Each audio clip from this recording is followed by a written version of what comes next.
Hello students, welcome to Hindi classes with Atul. आज की इस वीडियो में हम करेंगे कक्षा नाइन्थ यानी कि 9वीं कक्षा की जो हिंदी की पुस्तक रहती है क्षितिज, भाग 1। उसमें महादेवी वर्मा जी जो लेखिका रहती हैं, इनके सबसे पहले हम आज की इस वीडियो में इनके साहित्यिक परिचय या जीवन परिचय के बारे में जानेंगे और उसके बाद हम इनका जो पाठ दिया गया होगा उसका जो है सारांश जो है कि छोटी सी जो है समरी करेंगे और उसके बाद हम जो है पाठ को विस्तार पूर्वक पढ़ेंगे।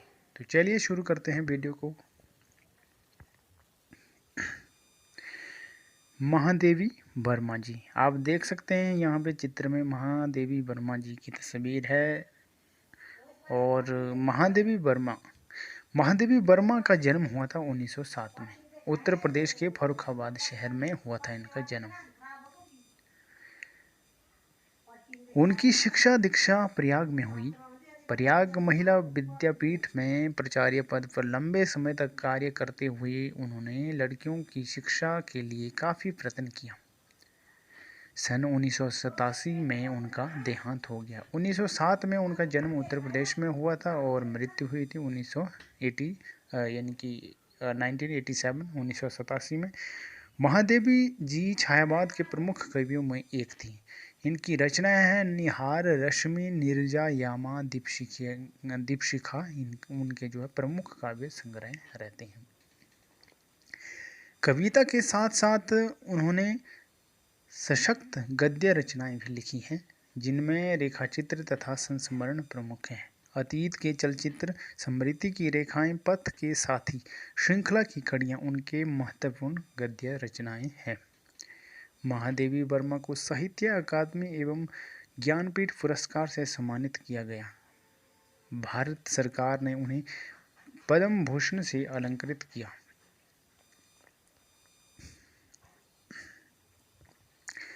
महादेवी वर्मा की साहित्य साधना के पीछे एक और आज़ादी के आंदोलन की प्रेरणा है, तो दूसरी ओर भारतीय समाज में स्त्री जीवन की वास्तविक स्थिति का भी बोध होता है। हिंदी गद्य साहित्य में संस्मरण एवं रेखा चित्र को बुलंदियों तक पहुंचाने का श्रेय महादेवी जी को है। उनके संस्मरणों और रेखा चित्रों में शोषित पीड़ित लोगों के प्रति ही नहीं बल्कि पशु पक्षियों के लिए भी आत्मीयता एवं अक्षय करुणा प्रकट हुई है।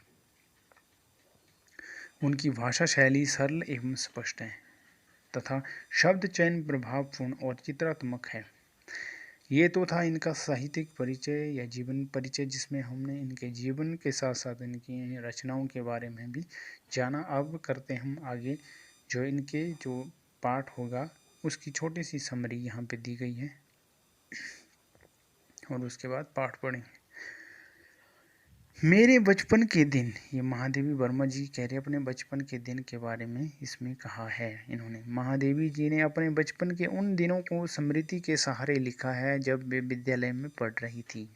इस अंश में लड़कियों के प्रति सामाजिक रवैया, विद्यालय की सहपाठिनों, छात्रावास के जीवन और स्वतंत्रता आंदोलन के प्रसंगों का बहुत ही सजीव वर्णन इसमें किया गया है। तो ये जो समरी रहती है वेरी इम्पोर्टेंट रहती है समझने के लिए एक पाठ को। और अब चलते हम आगे इनके पाठ की और रुक करते हैं, जो कि है मेरे बचपन के दिन। लेखिका है महादेवी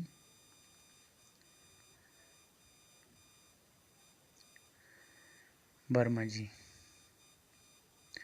इनका यह चैप्टर रहता है मेरे बचपन के दिन।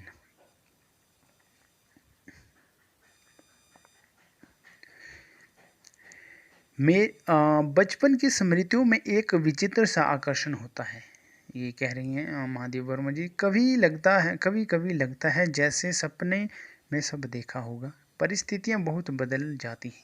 अपने परिवार में कई पीढ़ियों के बाद उत्पन्न हुई।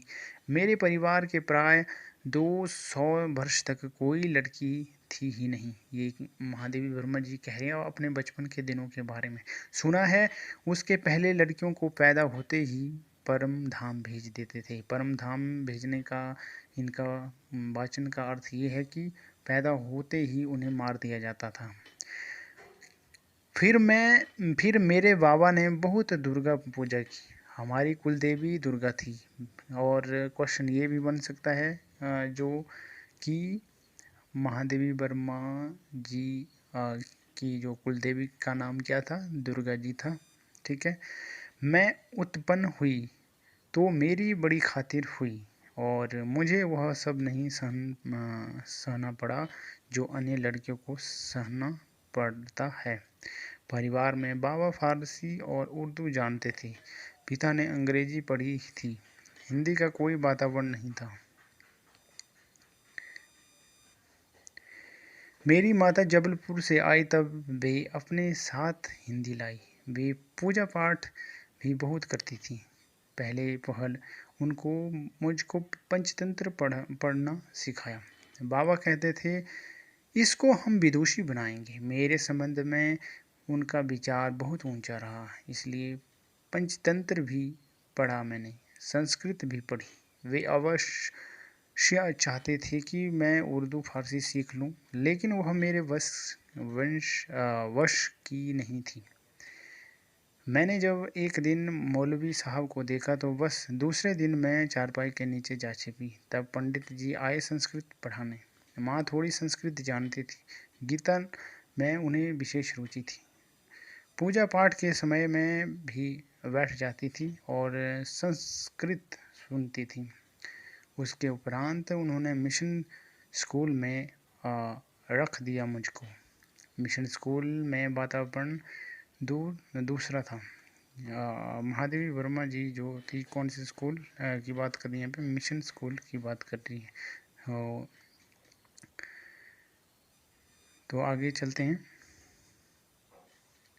उसके उपरांत उन्होंने मिशन स्कूल में रख दिया मुझको। मिशन स्कूल के वातावरण दूसरा था, प्रार्थना दूसरी थी। मेरा मन नहीं लगा, वहाँ जाना बंद कर दिया। जाने मैं रोने धोने लगी। तब उनको मुझको क्रस्ट वेट गर्ल्स कॉलेज में भेजा, जहाँ मैं 5वें दर्जे में, नेक्स्ट पेज है, जहाँ मैं 5वें दर्जे में भर्ती हुई। यहाँ का वातावरण बहुत अच्छा था। उस समय हिंदू लड़कियाँ भी थी, ईसाई लड़कियाँ भी थी। हम लोगों का एक ही मैस था। उस मैस में प्याज तक नहीं बनता था। वहाँ छात्रावास के हर एक कमरे में हम 4 छात्राएं रहती थी। उनमें पहली ही साथी सुभद्रा कुमारी मिली। 7वें दर्जे में वे मुझसे 2 साल सीनियर थी। वे कविता लिखती थी और मैं भी बचपन से तुक मिलाती आई थी। बचपन में माँ लिखती थी, पद भी गाती थी। मीरा के पद विशेष रूप से गाती थी। सवेरे जागिए कृपा निधान, पंछी बन बोले, यही सुना जाता था। प्रभाती गाती थी। शाम को मीरा का कोई पद गाती थी। सुन सुनकर मैंने भी ब्रज भाषा में लिखना आरंभ किया। यहाँ आकर देखा कि सुभद्रा कुमारी जी खड़ी बोली में लिखती थी। मैं भी वैसा ही लिखने लगी। किसको देखा था? महादेव वर्मा जी ने सुभद्रा कुमारी चौहान जी को देखा था। लेकिन सुभद्रा जी बड़ी थी, प्रतिष्ठित हो चुकी थी। उनसे छिपा छिपा कर लिखती थी मैं। एक दिन उन्होंने कहा, महादेवी तुम कविता लिखती हो? तो मैंने डर के मारे कहा, नहीं। अंत में उन्होंने मेरी डेस्क की किताबों की तलाशी ली और बहुत सा निकल पड़ा उसमें से। तब जैसे किसी अपराधी को पकड़ते हैं, ऐसे उन्होंने एक हाथ में कागज़ लिए और एक हाथ में मुझको पकड़ा और पूरे हॉस्टल में दिखा आई कि ये कविता लिखती है। फिर हम दोनों की मित्रता हो गई। क्रस्ट वैट में एक पेड़ की डाल नीचे थी। उस डाल पर हम लोग बैठ जाते थे। जब और लड़कियां खेलती थी तब हम लोग तुक मिलाते थे। उस समय एक पत्रिका निकलती थी, स्त्री दर्पण, उसी में भेज देते थे। अपनी तुकबंदी छप भी जाती थी।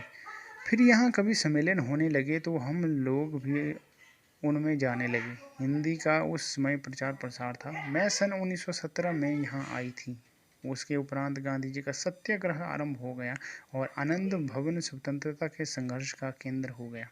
जहाँ तहाँ हिंदी का भी प्रचार चलता था। कभी सम्मेलन होते थे तो क्राफ्ट्सवेट से मैडम हमको साथ लेकर जाती थी। हम कविता सुनाते थे। कभी हरिओद जी उपाध्याय होते थे, कभी श्रीधर पाठक होते थे, कभी रत्नाकर जी होते थे, कभी कोई होता था। कब हमारा नाम पुकारा जाए बेचैनी से सुनते रहते थे। मुझको प्राय प्रथम पुरस्कार मिला था। 100 से कम पदक नहीं मिले होंगे उसमें। एक बार की घटना याद आती है कि एक कविता पर मुझे चांदी का एक कटोरा मिला, बड़ा नक्काशीदार सुंदर। उस दिन सुभद्रा नहीं गई थी। सुभद्रा प्राय नहीं जाती थी कभी सम्मेलन में। मैंने उनसे आकर कहा, देखो यह मिला। सुभद्रा ने कहा, ठीक है, अब तुम एक दिन खीर बनाओ, मुझको इस कटोरे में खिलाओ। और ये कौन बोलती है? सुभद्रा बोलती है। किससे? महादेवी वर्मा जी से। उसी बीच आनंद भवन में बापू आए। हम लोग तब अपने जेब खर्चे में से हमेशा एक एक दो दो आने देश के लिए बचाते थे और जब बापू आते थे तो वह पैसा उन्हें दे देते थे। उस दिन जब बापू के पास मैं गई तो अपना कटोरा भी लेती गई। मैंने निकाल कर बापू को दिखाया। मैंने कहा, कविता सुनाने पर मुझको यह कटोरा मिला है। कहने लगे, अच्छा दिखा तो मुझको। मैंने कटोरा उनकी ओर बढ़ा दिया तो उसे हाथ में लेकर बोले, तू देती है इसे? अब मैं क्या कहती। मैंने दे दिया और लौटा आई। दुख यह हुआ कि कटोरा लेकर कहते, कविता क्या है, पर कविता सुनाने को उन्होंने नहीं कहा। लौटकर अब मैंने सुभद्रा जी से कहा कि कटोरा तो चला गया। सुभद्रा जी ने कहा, और जाओ दिखाने। फिर बोली, देखो भाई, खीर तो तुमको बनानी होगी। अब तुम चाहे पीतल की कटोरी में खिलाओ, चाहे फूल के कटोरे में। फिर भी मुझे मन की प्रसन्नता हो रही थी कि पुरस्कार में मिला। अपना कटोरा मैंने बापू को दे दिया। सुभद्रा जी छात्रावास छोड़कर चली गई। तब उनकी जगह एक मराठी लड़की जेबुनिसा हमारे कमरे में आकर रही। वह कोल्हापुर से आई थी। जेबुल मेरा बहुत सा काम कर देते थे। वो मेरी डेस्क साफ कर देती थी, किताबें ठीक से रख देती थी और इस तरह मुझे कविता के लिए कुछ और अवकाश मिल जाता था। जेबुन मराठी शब्दों से मिली जुली हिंदी बोलती थी। मैं भी उससे कुछ कुछ मराठी सीखने लगी थी। वहाँ एक उस्तानी जी थी, जिन्नत बेगम। जेबुन जब इकट्ठे तिकट्ठे या लोकर लोकर जैसे मराठी शब्दों को मिलाकर कुछ कहती तो उस्तानी जी से टोके बिना न रहा जाता था। वाह देसी कौवा, मराठी बोली। जेबुन कहती थी, नहीं उस्तानी जी, यह मराठी कौवा मराठी बोलता है। जेबुन मराठी महिलाओं की तरह किनारीदार साड़ी और वैसा ही ब्लाउज पहनती थी। कहती थी, हम मराठी हूँ तो मराठी बोलेंगे। उस समय यह देखा मैंने कि सांप्रदायिकता नहीं थी जो अवध की लड़कियों की। वे आपस में अवधी बोलती थी। बुंदेलखंड की आती थी, वे बुंदेली में बोलती थी। कोई अंतर नहीं आया था और हम पढ़ते हिंदी थे। उर्दू भी हमको पढ़ाई जाती थी, परंतु आपस में हम अपनी भाषा में ही बोलती थी। यह बहुत बड़ी बात थी। हम एक मेस में खाते थे, एक प्रार्थना में खड़े होते थे, कोई विवाद नहीं होता था। मैं जब विद्यापीठ आई तब तक मेरे बचपन का वही क्रम चला जो आज तक चलता आ रहा है। कभी कभी बचपन के संस्कार ऐसे होते हैं कि हम बड़े हो जाते हैं तब तक चलते हैं। बचपन का एक और भी संस्कार था कि हम जहाँ रहते थे वहाँ जवारा के नवाब रहते थे, उनकी नवाबी छिन गई थी। वे बेचारे एक बगल में रहते थे, उसी कंपाउंडर में हम लोग रहते थे। बेगम साहिबा कहती थी हमको ताई कहो, हम लोग उनको ताई साहिब कहते थे। उनके बच्चे हमारी माँ को चच्ची जान कहते थे। हमारे जन्मदिन वहाँ मनाए जाते थे, उनके जन्मदिन हमारे यहाँ मनाए जाते थे। उनका एक लड़का था, उसको राखी बांधने के लिए वे कहती थी बहनों को राखी बांधनी चाहिए। राखी के दिन सवेरे से उसको पानी पी नहीं देती थी। कहती थी राखी के दिन बहनें राखी बांध जाए तब तक भाई को निराहार रहना चाहिए। बार बार कहलाती थी भाई,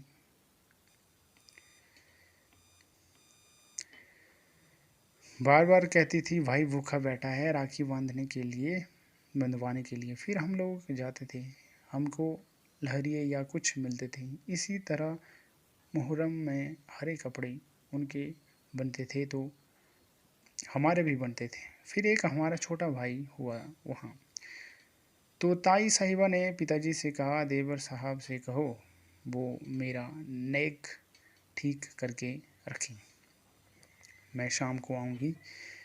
वे कपड़े बपड़े लेकर आई। हमारी माँ को वे दुल्हन कहती थी। कहने लगी दुल्हन जिनके ताई चाची नहीं होते हैं वो अपनी माँ के कपड़े पहनते हैं, नहीं तो 6 महीने तक चाची ताई पहनाती है। मैं इस बच्चे के लिए कपड़े लाई हूँ, यह बड़ा सुंदर है। मैं अपनी तरफ से इसका नाम मनमोहन रखती हूँ।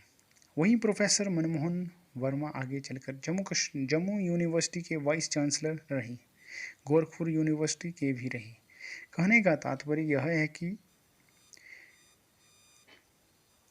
मेरे छोटे भाई का नाम वहीं चला तो ताई साहिबा ने दिया। उनके यहाँ भी हिंदी चलती थी, उर्दू भी चलती थी। यूँ अपने घर में वे अवधी बोलते थे। वातावरण ऐसा था कि उस समय के हम लोग बहुत निकट थे। आज की स्थिति देखकर लगता है जैसे वह सपना ही था। आज जो वह सपना खो गया, शायद वह सपना सत्य हो जाता तो भारत की कथा कुछ और ही होती। तो बस यहीं तक था यह चैप्टर जो कि समाप्त हो चुका है। अब इसके अभ्यास क्वेश्चन यहाँ पे आप देख सकते हैं, इम्पोर्टेंट रहते हैं। पहला क्वेश्चन है अभ्यास क्वेश्चन, मैं उत्पन्न हुई तो मेरी बड़ी खातिर हुई और मुझे वह सब नहीं सहना पड़ा जो अन्य लड़कियों को सहना पड़ता है। इस कथन के आलोक में आप यह पता लगाइए कि क्या क्या है। पहला है उस समय लड़कियों की दशा कैसी थी, इम्पोर्टेंट क्वेश्चन है। सेकंड है लड़कियों के जन्म के संबंध में आज कैसी परिस्थितियाँ हैं, ये भी वेरी इंपॉर्टेंट क्वेश्चन है। उसमें लड़कियों की दशा कैसी थी और लड़कियों के जन्म के संबंध में आज कैसी परिस्थितियाँ हैं, ये 2 क्वेश्चन होंगे वेरी इंपॉर्टेंट। और लेखिका उर्दू फारसी क्यों नहीं सीख पाई, ये भी इम्पोर्टेंट क्वेश्चन है।